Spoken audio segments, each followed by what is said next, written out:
저는 오늘 여호수아 2장 8절에서부터 15절까지 말씀을 가지고 믿음의 여인 라합이라고 하는 제목으로 여러분들과 잠시 은혜를 나눠보려고 합니다. 라합이 누구죠? 기생이잖아요.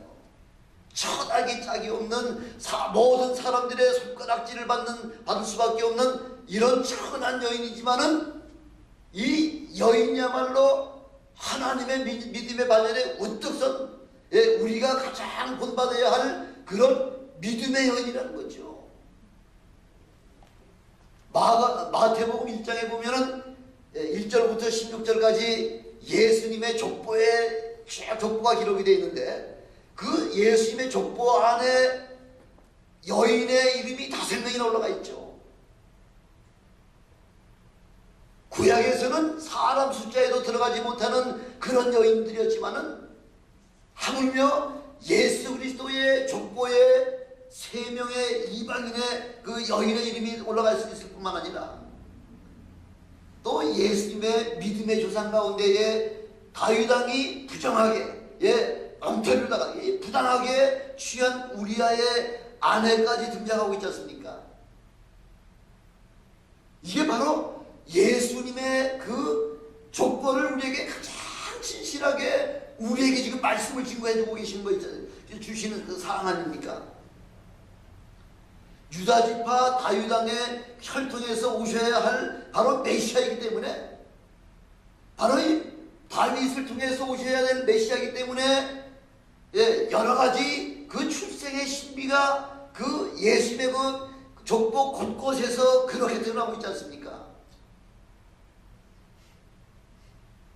마침내 동정녀 마리아에게서 나게 하심으로 말미암아 예수님의 족보는 아브라함으로부터 시작해서 42대에 걸친 2000년의 아브라함으로 말미암아 예수 그리스도까지 그 예수 그리스도의 족보가 2000년 만에 모든 족보가 끝나는 그 모습을 마태복음 1장에서 우리에게 그렇게 분명하게 말씀을 해주고 있지 않습니까?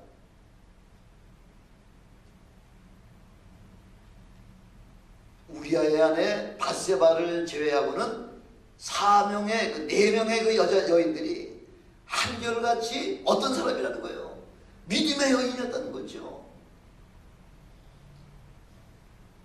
우리가 보기에는 이방인이요 아주 부당한 방법으로다가 그렇게 그 예수님의 혈통이 오시기까지 그렇게 참 엉터리 같은 그런 그 족보의 내용들이 있지만은 사람이 보기에는 좀 부정한 그런 방법 같지만은 하나님이 보시기에는 가장 믿음의 방법을 통해서 예수 그리스도께서 이 땅에 오시게 된 그 통로가 바로 그 믿음의 통로를 통해서 이 땅에 오시게 됐다는 거죠.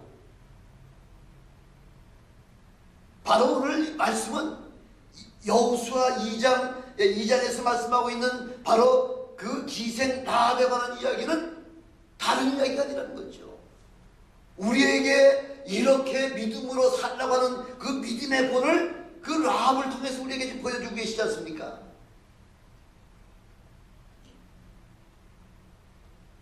세상적으로는 부도덕하고 부정한 여인 같지만은 하나님께서 약속하시고 언약하신 그 메시아를 기다리며 메시아를 사모하는 그 믿음의 여인들에 관한 기록이라는 거죠.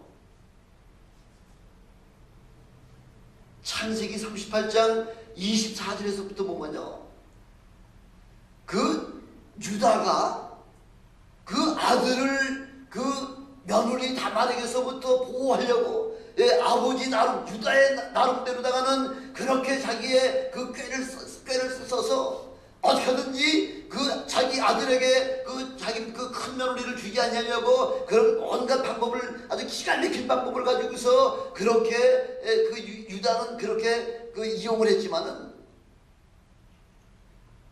그래서 마침내 자기 며느리 다말이 알지도 못하는 그 사람의 그 아이의 그 아비의 그 알지 못하는 그 이유를 통해서 자기 며느리 다말을 불에 태워 죽이려고 하는 그 아주 확실한 명분을 얻었지만은 그래서 끌어내서 불에 태워 죽이라고 그렇게 명령했지만은 그 여인은 자기 시아버지 유다에게 그렇게 귀한 그 증거물을 내보임으로 말미암아 창세기 38장 26절에 보니까 뭐라고 지금 유다가 그렇게 고백을 하고 있습니까?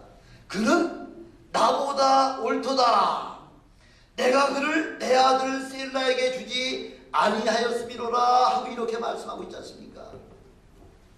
누가 옳다는 거예요? 유다는 지금 자기 며느리가 부정한 짓을 했다고 지금 불에 태워 죽이려고 그렇게 이야기하고 있지만은 유다는 아니라는 거죠. 자기 며느리 다말이 옳다는 거죠.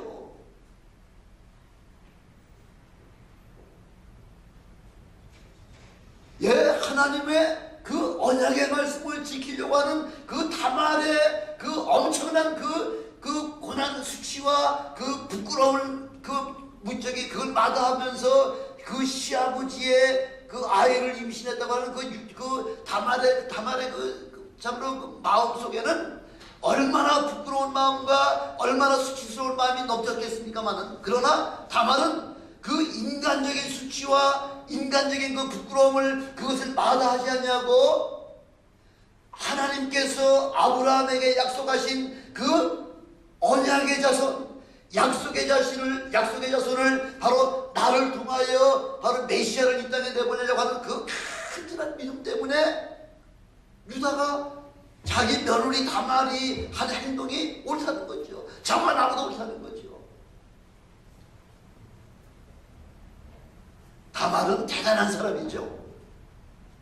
아니 어떻게 며느리가 시아버지를 통해 가지고서 그렇게 아이를 임신하면서도 모든 걸 감춰가면서 그렇게 시아버지의 그 아이라도 가져야 되겠다고 하는 그래서 그 시아버지 정통적인 그 유다를 통해서 나의 바로 그 메시아가 이 땅에 나오게 하시려고 하는 그 간절한 그 믿음이야말로 그 다말의 믿음은 엄청난 믿음이라는 거죠.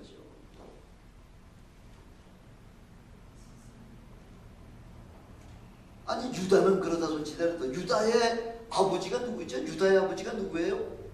야곱이잖아요. 야곱은 하나님께로부터 약속받은 그 언약의 자손을, 약속의 자신을 자기를 통하여 메시아를 나오게 하려고 형 에서를 속이고 에서에게 고난을 받아가면서 수없는 그런 고난과 어려움을 통해서 그렇게 살아온 인생이 몇 년이라고 이야기합니까?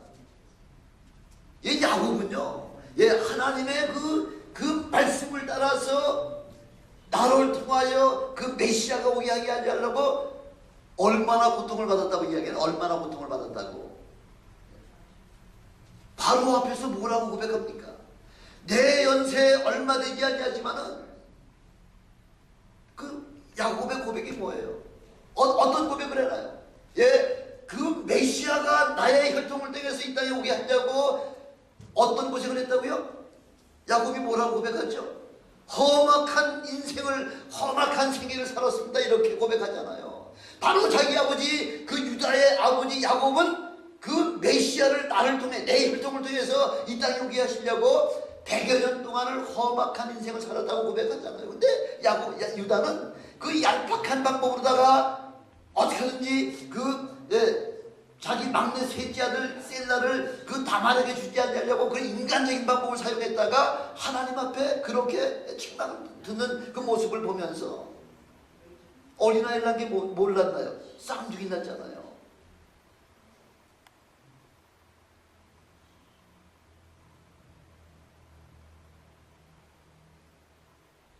다말의 그 심정은 어떤 심정일까요? 다말의 심정은, 다말이 지금 그 창녀 복장을 하고 지금 시아버지를 맞아들여서 시아버지와 하룻밤을 지날 때에 그 다말의 심정은 어떻겠냐는 거죠.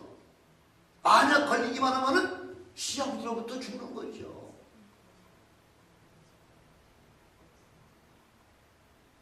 불에 태워 죽을 그 죽음을 무릅쓰고 죽으면 죽으리라고 하는 그 믿음의 여인, 그 다말의 믿음이라는 거 대단한 거죠. 그러니까 성경 1장에 마태복음 신약 성경이 시작되는 마태복음 그 시작부터 유다는 다말에게서 베레스와 셀라를 낳고 하면서 그 다말이라는 이름이 그 영광스러운 믿음의 반열에 우뚝 서는 모습을 우리에게 지금 보여주고 있지 않습니까? 오늘 본문에 등장하는 그 라합은 여리고의 기생이라고 말씀하고 있지 않습니까? 다말과 같이 이방 여인이에요. 그 라합이 하는 일은 뭐예요? 기껏 해봤자 사람들의 육신적인 욕망이나 채워주는 그런 천박한 그런 기생의 그 여인이라는 거죠. 네. 그럼에도 불구하고 우리의 과거가 어떤 것이든지 우리의 신분이 어떤 것이든지 우리의 그 혈통이 어떤 것이든지 그것이 문제가 아니라는 거죠. 하나님 앞에서는. 라합은 자기가 비록 차분한 여인이었지만 그러나 그는 들려오는 소식에 의해서 하나님을 알았다는 거죠. 하나님을 알고 보니까 하나님을 어떻게 했다고요? 하나님을 경외했다는 거죠.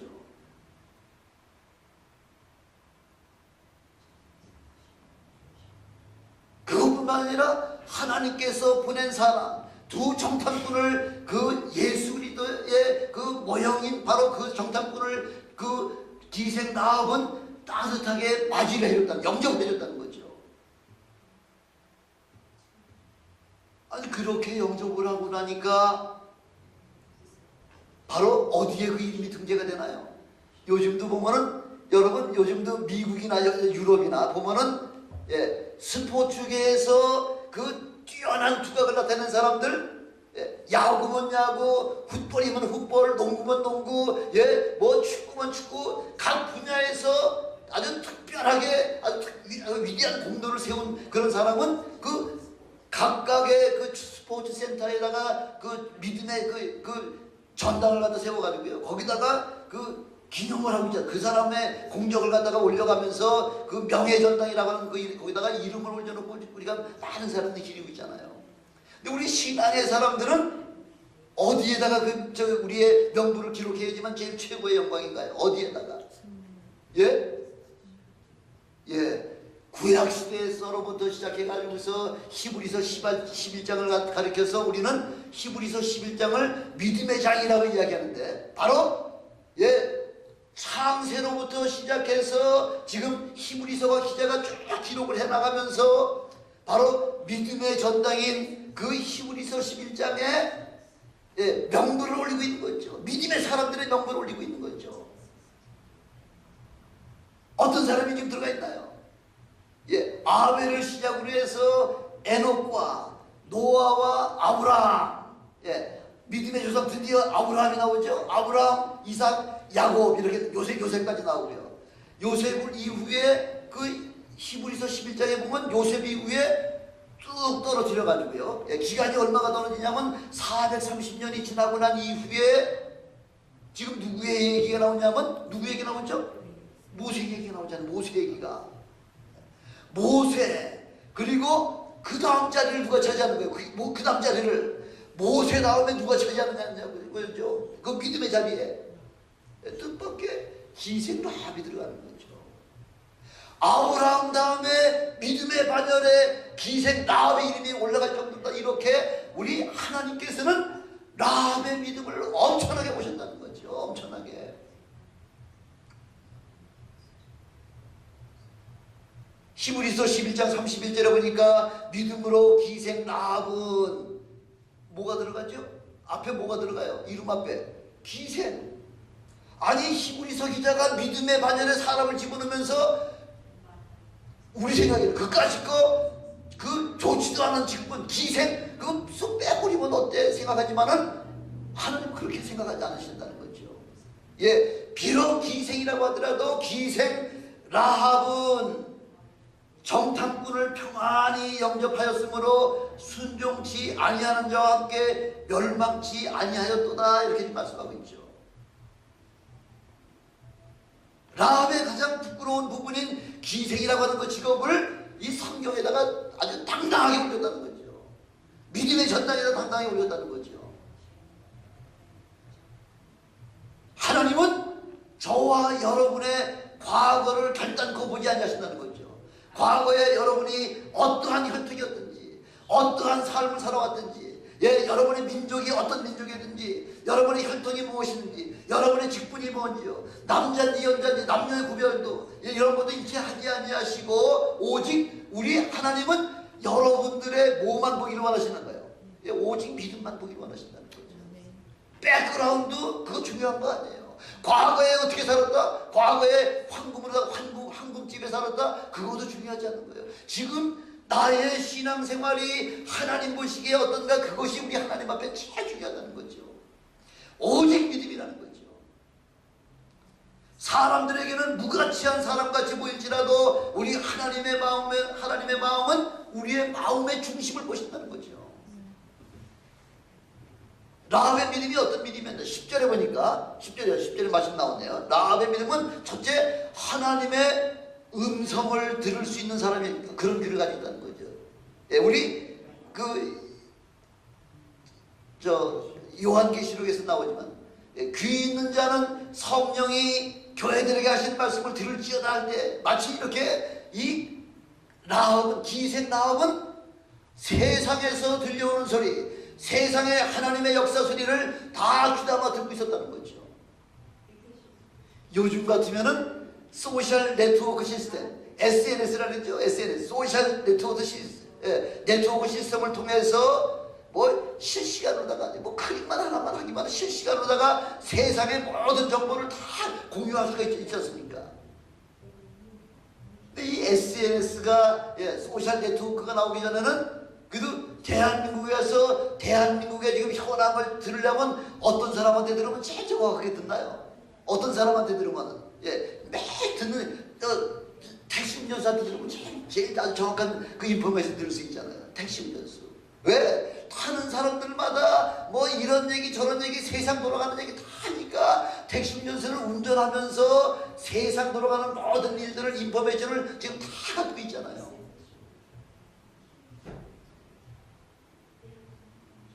근데 바로 여리고성에서 지금 기생라합은, 여리고성이 뭐 대단한 성이잖아요. 지난주에 우리가 여리고성 가지고서 이야기를 했지만은 여리고성은 바로 가나안 지역으로 통보하는 관문이라고 말씀드렸지 않습니까? 그래서 가나안의 그 여리고성에는 여리고시가 뭐가 성행하다는 죠? 상업이 성행하다잖아요. 이 여리고는 바로 또 뭐 옆에 있어요? 뭐가 옆에 있어요? 여리고성 바로 옆에 뭐가 있어요? 요단강이 있잖아요. 요단강이 옆에 있다고 하는 이야기는 뭐가 또 발달됐다는 얘기예요? 농업이 발달됐다는 거죠. 그래서 여리고는 상업과 농업이 발달돼가지고요. 그러니까 풍요하니까 밤낮 그냥 우상이 난무하는 거죠. 우상. 여리고 사람들이 그 숭상하던 그 여리고 그 우상들이 어떤 우상인가요? 두 가지 신을 섬겼잖아요. 바알과 아스타로 신. 바알은 무슨 신이에요? 남신이잖아요. 아스타로 신은 무슨 신이에요? 여신이잖아요. 풍요의 신이라는 풍요의 신. 그래서 바울은 바로 남성의 상징이에요. 이 정력을 갖다가 이야기라고 해요. 아스타롯은 바로 많은 출산을 통해서 많은 자녀를 낳음으로 말미암아 그 세상을 풍요롭게 만든다고 하는, 그래서 바로 이 바알과 아스타롯을 섬기면서 온통 여리고는 바로 우상천지였다는 거죠. 생식신이 생식신.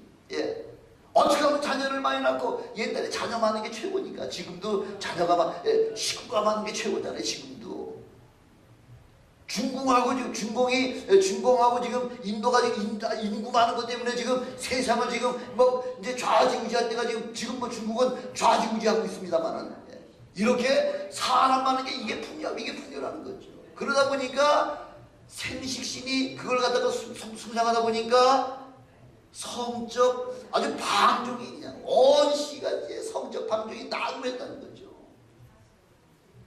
그러니까 도덕적으로다가 타락할 때는 타락했고요. 아주 성적으로 물러난 그런 도시가 됐다는 거죠. 그런 곳에서 지금 라합은 기생 노릇을 하면서 다른 모든 사람이 술집에 들락날락한 사람들마다 모든 그런 들어오는 사람들마다 이런 소리 저런 소리 그 바로 그 여리고성 바로 성곡대기에서 그 주점을 차리고서 있었기 때문에 이런저런 사람들이 와서 술 한잔 먹으면서 이런 세상이 지금 어떻게 급박하게 돌아간다고 하는 세상 인포메이션을 기생라합은 다 듣고 있었다는 거죠. 구절해 보니까 지금 뭐라고 나와 있습니까? 여호와께서 이 땅을 너희에게 주신 줄을 내가 아노라. 지금 누가 이렇게 고백하는 거예요? 라합이 지금 정탐꾼들에게 지금 너희가 섬기는 하나님, 바로 너희가 섬기는 그 하나님이야말로 바로 완전한 하나님이시라는 거죠. 하나님이 지금 이 땅을, 이 여리고 땅을 지금 너희에게 주신 줄을 이미 우리 다 알고 있다는 거죠.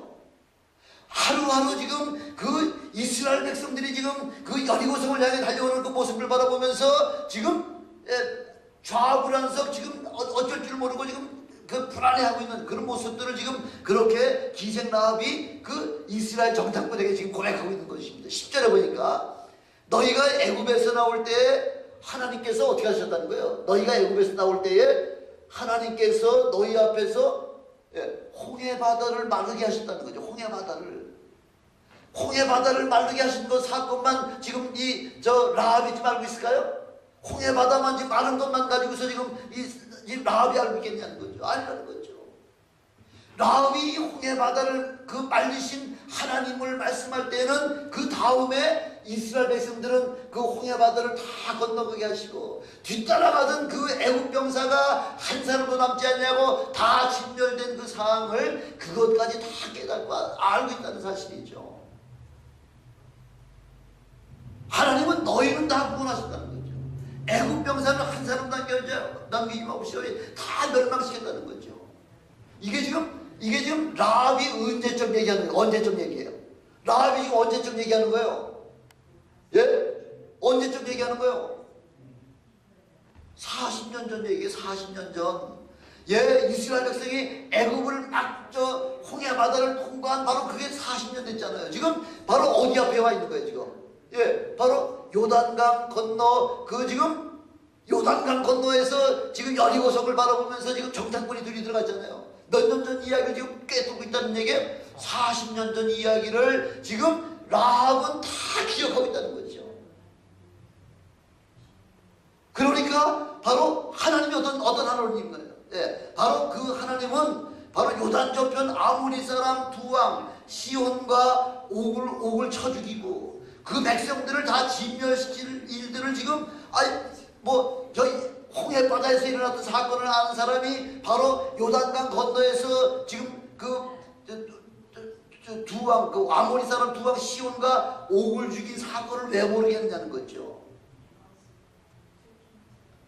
지금 바로 이 라합의 코앞에서 바로 여리고 성의 그 코앞에서 벌어지고 있는 상황을 시시각각 지금 듣고 있으면서 지금 정탐꾼에게 고백하는 거죠.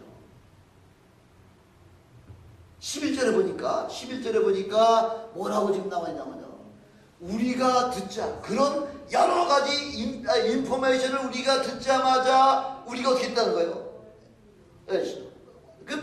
너희의 연보로 사람이 정신을 우리가 듣자마자 곧 마음이 녹았다는 거예요.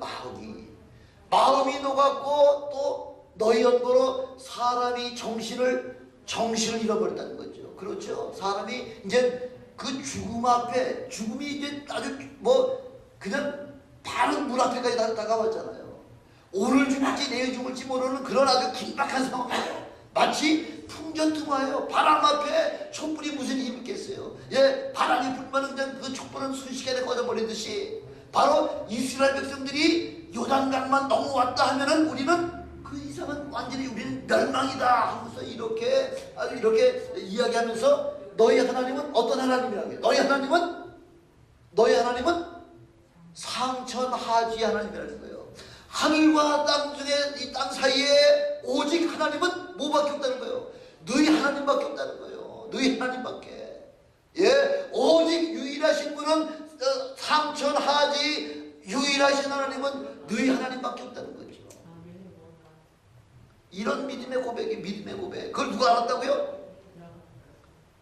예, 지금 라합이 그렇게 고백하래. 라합이 여리고성의 왕을 비롯해서 모든 백성들이 다 전지전능하신 하나님의 이적은 들었으면서도 듣고 나니까 두려워하고 마음이 녹았고 정신을 잃었다고 고백하면서도 이런 상황을 알고 들었다면 어떻게 되나요? 예, 이런 소식을 상천하지의 하나님, 바로 그 하나님이 우리 시온과 옥을 죽이고 모든 그 백성들을 다 진멸시킨다고 하는 사실을 듣고 마음이 높고 정신이 다 정신을 잃어버릴 정도로 다 이렇게 됐다고 할 것 같으면은 그러면 어떻게 하면 되는 거야? 어떻게 하면 우리 찬양에 나오죠. 찬양 소리에 찬양에 뭐라고 나오죠? 뭐라고 나와요? 예, 이런 상황을 우리가 맞이했을 때 우리는 어떻게 하면 되는 거예요? 여러분 이래 깨지고 저리 깨지고 할 때 하고 난 다음에 그 다음에 어떻게 하죠? 예, 천부의 의지 없어서 손들고 옵니다. 예, 손들고 오니 나를 받아주시옵소서. 이렇게 고백이 나와야 되는 거죠. 예, 이렇게 전지전능하신 하나님이 지금 여리고에 지금 당도한다고 하는 그 이스라엘 군대가 지금 우리 여리고에 당도한다고 할 것 같아요. 우리는 손들고 나와서 항복하는 거예요. 우리가 여러분 당신네들의 종로로서 뭐 해가 되겠습니다. 이렇게 나와야 되는데 지금 그렇게 하지 않고 있다는 거죠. 시편 18편 2절에 보니까 여호와는 나의 반석이시요 나의 요새시요 나를 건지시는 자실 뿐만 아니라 나의 하나님 나의 피할 바이시요 나의 방패시요 나의 구원의 뿌리시요 나의 산성이시로다. 이렇게 시편 기자가 그렇게 하나님은 이런 분이시라고 하고 고백하고 있잖아요. 그런 분인 것을 깨달았으면 손들고 나와서 고백해야 되는 거죠. 우리는 당신의 종이오니 우리를 당신의 뜻대로 사용해 주시옵소서. 이렇게 나와야 되는데 제일 중요한 게 뭐냐면요, 아무리 하나님에 대해서 많이 알고 들었다고 하더라도 뭐가 없으면은 아무리 하나님의 말씀을 많이 듣고 그렇게 보았다고 하더라도 깨달았다고 하더라도 뭐가 없으면 믿음 없으면 아무것도 아니라는 거죠. 그 소식을 그 하나님의 음성을 들었으면은 손들고 나오면서 우리가 하나님 앞에 믿음으로 바로 설 때에 하나님께서 여러분들 축복해 준다고 말씀하고 있죠. 요즘같이 이 말씀의 정보가 그냥 홍수처럼 막 밀려들 때가 어디 있습니까? 요즘같이 틀기만 하면 뭐든지 하다못해 셀룰러폰을 통해서도 이 컴퓨터를 통해서도 TV를 통해서도 라디오를 통해서도 자동차에 가서 틀기만 하면 계속해서 들려오는 게 하나님의 말씀임에도 불구하고 말씀을 듣지 못해서 믿음이 없는 거 아니잖아요.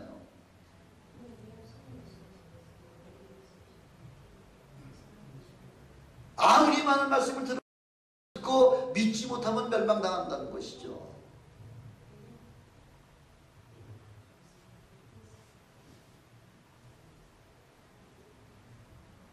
그래서 우리가 너무 바쁘다 보면요, 세상 사는데 너무 바쁘다 보면은 하나님의 말씀을 들을 기회도 잊어버리고 하나님의 말씀을 묵상하는 기회도 잊어버리기가 너무 쉽다는 거죠. 이럴 때 우리는 일단 모든 것을 스탑하고 좀 은밀한 가운데 하나님의 말씀을 들으려고 했으며 하나님의 말씀을 읽으려고 애를 쓰고요, 하나님의 말씀을 묵상할 때에 하나님께로부터 세미한 그런 음성을 들으시는 여러분 되시길 주님의 이름으로 축원합니다. 주님의 음성을 들으면 그 다음부터 문제가 해결되는 거죠. 모든 문제가 이 주님의 세미한 음성을 통해서 하나님의 말씀을 통해서 여러분들의 모든 문제가 그냥 순식간에 해결이 된다는 거 아니에요. 그런 사실이죠. 여러분 늘 주님의 말씀을 듣고 묵상하면서 그 묵상한 대로다가 여러분 주님을 믿으시는 여러분 되시길 주님의 이름으로 축원합니다. 두 번째 믿음이 라합의 믿음이 어떤 사람이냐면요, 하나님의 사랑을 영접할 줄 알았다는 거죠. 영접할 줄 알았어요. 지금 여리고의 지금 전국에 여리고 전국에 지금 안테나가 다 서 있죠. 안테나가 오늘일까 내일일까. 저들이 지금 요단강 바깥에서 지금 대기하고 있는데 저들이 지금 너머까지 왔는데 지금 계속 그 여리고성 바깥에서 지금 돌기만 하는 거죠.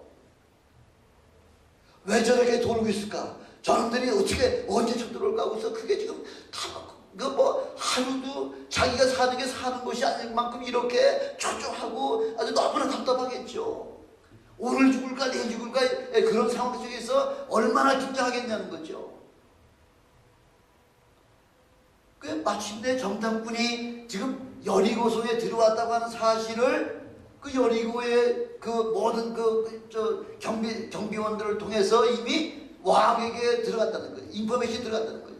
지금 여리고의 정탐꾼이 지금 들어왔습니다 하고 왕에게 보고하니까 급히 왕이 사람을 라합의 집에, 제일 좋은 데가 라합이잖아요. 라합의 집이잖아요. 다른 민간인의 집에는 그 여러 가지 검색이 되겠지만은 그 라합의 집은 술집이기 때문에 아무나 들어오는 거예요. 아무나. 그러니까 특별히 라합의 집에 사람을 보내가지고서 혹시라도 여기에 너희 수상한 사람이 지금 너희 집에 들어간 것 같으니 좀 빨리 끄집어내라 얘기할 때에 라합은 참 어느 명령이라고요. 어느 안전이라고 거짓말을 합니까? 만약 우리 집에 그런 사람이 들어온 적이 없습니다. 이렇게 얘기했다가 만약 발각되기만 하면 그냥 라합과 그 온 일가족은 다 진멸당하는 거죠. 예, 죽느냐 사느냐의 바로 그 갈림길에서 지금 라합은 믿음을 택했다는 거죠.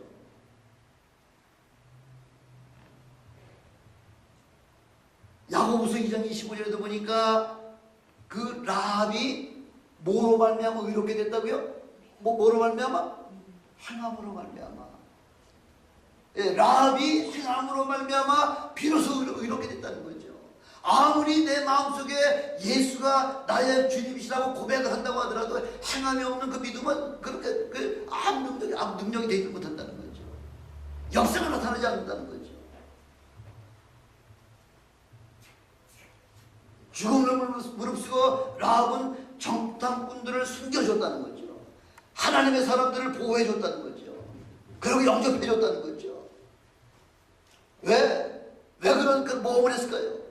라합은 지금 여리고성이 오늘일까 내일일까 며칠 내로다가 여리고성이 완전히 멸망할 것이라고 한 사실을 라합은 그 마음속에 모든 그 들려오는 소식과 그 모든 되어진 일들을 바라보면서 내가 선택할 길은 바로 믿음의 길이라고 하는 사실을 그걸 분명히 알았다는 거죠.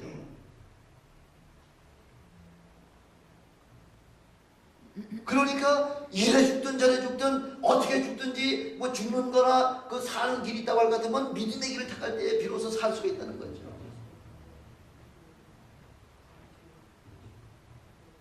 여호수아 6장 17절에 보니까 라합은 멸망받을 여리고성에서 구원받은 유일한 믿음의 사람이었다는 거예요. 유일한 믿음의 사람.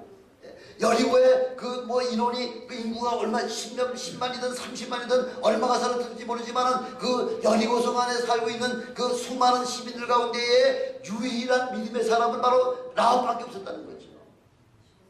라합은 영접했다. 주의 사람을 영접했다는 거죠. 요한복음 1장 12절에 영접하는 자 곧 이름을 믿는 자들의 그 이름을 믿는 자들에게는 하나님의 자녀되는 권세를 주셨으니 바로 하나님을 상천하지의 유일하신 하나님으로 고백하고 하나님만을 영접하시고 예수 그리스도로 말미암아 구원의 반열에 참여하시는 여러분 다 되시길 주님의 다시 한번 축원합니다. 이렇게 믿음의 반열에 들어오기만 하면요, 그러면 어떻게 무슨 말을 할지를 우리 주님께서 뭐라고 말씀하세요?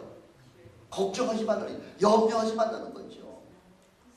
이렇게 우리가 주님을 우리 마음속에 영접을 하고 나면 그 다음부터는 우리 주님께서 꼭 필요한 말씀을 어디다 준다고요? 우리 입에다 넣어주신다는 거죠. 예, 순간적인 지혜와 그 피할 길을 마련해 주고 있는 그런 모습을 우리가 보고 있지 않습니까? 그래서 순식간에 사람을 이미 지붕에다가 해가지고서 그 여러 그 모퉁이로다가 그 덮어가지고서 살려주면서 지금 라합이 지금 그 관원들한테 지금 뭐라고 얘기하죠? 거짓말하고 있잖아요. 거짓말. 라합이 지금 거짓말하고 있잖아요. 그 거짓말은 어떤 거짓말이라는 거예요? 그 거짓말은 거짓말은 필요할 때 하겠죠. 어떤 거짓말? 선한 거짓말이라는 거죠. 의로운 거짓말이라는 거죠. 하나님의 의를 위해서는 그렇게 해서 거짓말이라도 해서 바로 그 사람들을 따돌렸을 뿐만 아니라 여호수아 2장 5절에 보니까 그 사람들이 어두워서 그 사람들이 우리 집에 들어온 건 맞아. 맞다고 인정을 하면서 그 사람들이 어두워서 성문을 닫을 때쯤 돼서 나갔으니 아주 그 표현이 놀랍죠. 이미 어두컴컴해서 성문을 닫을 때쯤 그 사람이 나갔다는 거죠. 그러니까 너희들 지금 급히 따라가면은 그들에게 미치리라 하고서 그렇게 온 관군들에게는 그렇게 따돌렸을 거예요. 그리고서는 여호수아 2장 16절에 보니까 지금 정탐꾼들에 가서 그렇게 관원들을 따돌려 놓고서 그 다음에는 이제 만날 사람 또 있잖아요. 정탐꾼들에게 찾아가가지고서 뭐라고 지금 말씀하고 있냐면요. 두렵건대 따르는 사람들이 아직도 이 주위에서 지금 사람을 수색하고 있을지 모르니까 너희를 만날까 하노니 너희는 산으로 가서 사흘을 숨어 있다가 따르는 자들이 다 돌아간 후에 너의 길을 갈지어다 하고서 그 도망가는 길을 정확하게 알려줬다는 거죠. 관원에게는 거짓말로 다 따돌리가 만들어 놓고요. 이 정탐꾼들에게는 어떻게 하면은 도망갈 수 있고 안전하게 도망갈 수 있는 그 길을 정확하게 산에 가 3일 동안 숨어 있다가 모든 자들이 다 철수하고 나면 그때 너희 갈 길을 가라 하고서 그렇게 피할 길, 안전하게 피할 길까지 마련해 줬다는 거죠. 이게 바로 누가 주셨다고요? 하나님께서 그 지혜 주신 거죠. 남을 도우려면 이렇게 아주 완벽하게 도와주신 여러분 되시길 주님의 이름으로 축원합니다. 설렁설렁 대충 도와줘가지고서는 완전하게 구원이 되질 않아요. 아주 완벽하게 도와주라는 거죠. 그렇게 해가지고서 한 영혼이 하나님 앞에 돌아오는 일에 바로 저와 여러분이 쓰임받기를 주님의 이름으로 축원합니다. 바로 세 번째 라합의 믿음이라고 하는 것은 지금 자기 자신만 지금 구원하는 거 아니에요. 뭐라고 지금 얘기하고 있나요? 뭐라고 지금 얘기하고 있냐면요. 이분 정탐자들하고는 지금 상담을 하잖아요. 뭐라고 상담합니까? 12절 보니까 12절 13절 보니까 12절 13절에 보니까 뭐라고 나와있죠? 그러므로 청하노니 내가 너희를 선대하였은즉 너희도 내 아버지와 내 형제들과 또 거기에 딸려있는 모든 식솔들 이 모든 우리 온 가족을 나뿐만이 아니라 온 가족을 다 구원시켜달라는 거죠.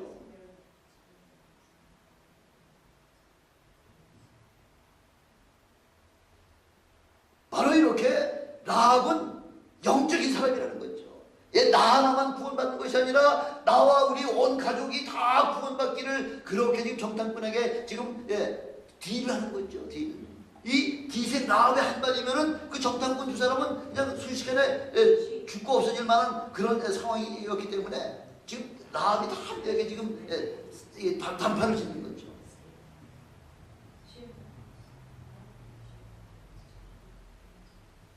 이렇게 하나님이 행하시는 과거의 역사와 현재와 미래를 꿰뚫어 보는 사람이 바로 라합이라는 거죠. 40년 전에 역사하셨던 하나님, 오늘 이 시간에 지금 우리 가운데 역사하신 하나님, 이런 하나님은 장차에도 동일하게 역사하실 하나님이심을 다른 사람들은 멍하니 봤지만은, 다른 사람은 죽을 거고 걱정했지만은 기생 라합은 하나님의 온전하신 섭리와 온전하신 계획을 다 꿰뚫고 있었다는 거죠. 그렇게 믿음을 가지고 있었다는 거죠. 하나님의 사람을 살리는 일이 바로 나와 내 가족이 사는 길임을 그렇게 믿었다는 거죠. 그래서 죽음을 무릅쓰고 한 행동이 곧 자기만 아니라 온 가족을 다 구원시키는 그런 길인 것을 확실하게 그 정탐꾼들에게 약속을 받아냈다는 거죠.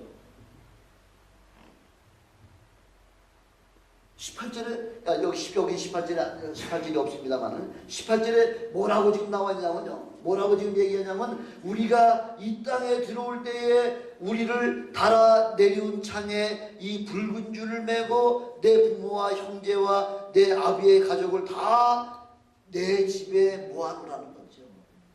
나를 지금 이게 창문에서 나를 끌어서 나를 도망가게 했듯이 바로 이 창문에다가 뭐를 다루매라고요? 뭘 다루매라고? 빨간 줄 사람이라는 거죠. 그리고 한 사람도 빠짐없이 다 어디 있으라는 얘기예요. 이 집 안에 있어야지만 구원된다는 거예요. 이 집 바깥에만 나가면은 구원이 안 된다는 거죠. 많이 들어본 말씀 아니에요? 많이 들어보신 말씀 아니에요? 이 집 안에만 머무르라는 거죠. 40년 전에 그 40년 전의 사건을 지금 정탐꾼들 둘이서 지금 동일하게 지금 누구한테 얘기하는 거예요? 동일하게 라합에게 얘기하는 거죠. 40년 전 우리가 체험한 하나님, 바로 내가 체험한 하나님을 너도 이렇게 하라는 거죠. 빨간줄이라는 게 뭐예요? 빨간줄이라는 게, 문 인방에다가 설주에다가 양을 잡아가지고서 피를 그 인방과 설주에다가 바르면은 죽음의 사자가 그 피를 바른 집마다 건너뛰겠다. 무슨 말이에요? 패스오버겠다. 패스오버. 십자가에 보혈을 묻힌 그 보혈의 그 역사가 있으면은 죽음의 사자가 다 패스오버게 하겠다. 패스오버. 건너뛰겠다는 거예요. 그 대신 아침까지 아무도 네 집 문 바깥에 나가지 말라는 거죠. 나가면은 난 책임 못 져. 그 얘기죠. 이 정탐꾼이 지금 자기가 체험한 그 하나님의 그 보혈의 역사를 갖다가 지금 라합에게 동일하게 적용하는 거예요. 빨간 줄을 매어 달아놓고서 너희 집 밖에서 아무도 바깥에 한 사람 나가지 않게 하면은, 출애굽기 12장 22절 사건을 그대로 얘기하는 거예요. 한 사람도 자기 집 문 밖에 나가지 말라 이렇게 얘기하고 있죠. 20절에 출애굽기 12장 20절에 보니까 내가 피를 볼 때에 어떻게 한다? 피를 볼 때에 넘어가리라. 피를 볼 때 넘어가린다는 거죠. 내가 빨간 줄을 볼 때에 너희 집 사람을 다 구원하리라. 지금 이거 약속해주고 계시는 거죠. 바로 예수 그리스도의 보혈로 세상 모든 이방 민족이 구원을 바로 얻을 수 있었듯이, 바로 이 기생 라합을 통해서 누가 지금 구원받겠다는 거예요? 기생 라합을 통해서 누구를 구원시켜주겠다는 거예요? 이방 사람들을 구원시켜주겠다는 거죠. 바로 이 기생 라합의 사건을 통해서 예수 그리스도로 말미암아 우리 온 믿음의 사람, 모든 이방인의 사람이 다 구원의 반열에 참여하신 여러분 되시기를 주님의 이름으로 축원합니다. 이방인들을 구원하시겠다는 거죠. 이것이 바로 하나님의 계획이요, 하나님의 뜻이요, 하나님의 섭리라는 거죠. 바로 여러분들을 통해서 이 모든 귀한 생명의 말씀, 이 놀라운 복음의 역사가 온 세상에 증거되시길 주님의 이름으로 축원합니다. 라합은 바로 이렇게 위대한 믿음의 여인이었다는 거죠. 우리는 사람을 볼 때에 흔히 저 사람의 백그라운드를 보고요, 저 사람의 그 모든 환경을 보고 출신을 보고 여러 가지 보지만은, 우리 하나님은 그런 걸 안 보시고 오직 저와 여러분의 믿음만 보시는 하나님, 그분만 의뢰하시는 그런 믿음의 용량들이 되시기를 주님의 이름으로 축원합니다. 기도하시겠습니다.